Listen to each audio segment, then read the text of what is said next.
থাকবে। অযথা আতঙ্কিত হবেন না, পুকুরের জলটি ব্যবহার করবেন না।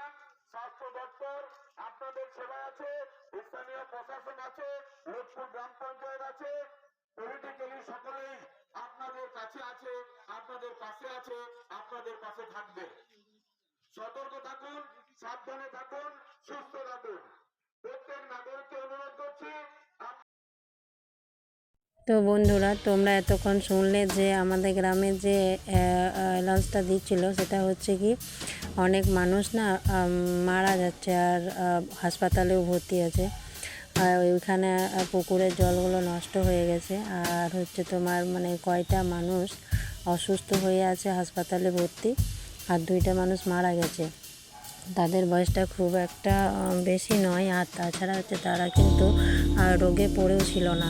হঠাৎ করে পায়খানা বমি হাওয়াতে তারা মানে আজকে 6টায় হাসপাতালে ভর্তি হলো, তো কালকে সকাল 6টাতে মারা গেল। এইরকম 2জন মারা গেল জানো। তো এখন হচ্ছে স্বাস্থ্য দপ্তর থেকে অনেক কিছু ট্রিটমেন্ট করলো। ওই যে পাড়াতে হয়েছে সেই পাড়াতে হচ্ছে তোমার অনেক ডাক্তার, পুলিশ প্রশাসন মানে সব কিছু সুযোগ সুবিধাগুলো দিয়েছে। আর এইখানে হচ্ছে তোমার জলের ব্যবস্থা, তো সেই জলের ব্যবস্থাটাও এখানে করে দিল। পুকুরের জল নিতে বারণ করেছে আর কলের জলও নিতে বারণ করেছে, তাই এদেরকে জল ট্যাঙ্কি দিয়ে এই দেখো জল এসেছে, তো সবাই মিলে জল নিচ্ছে।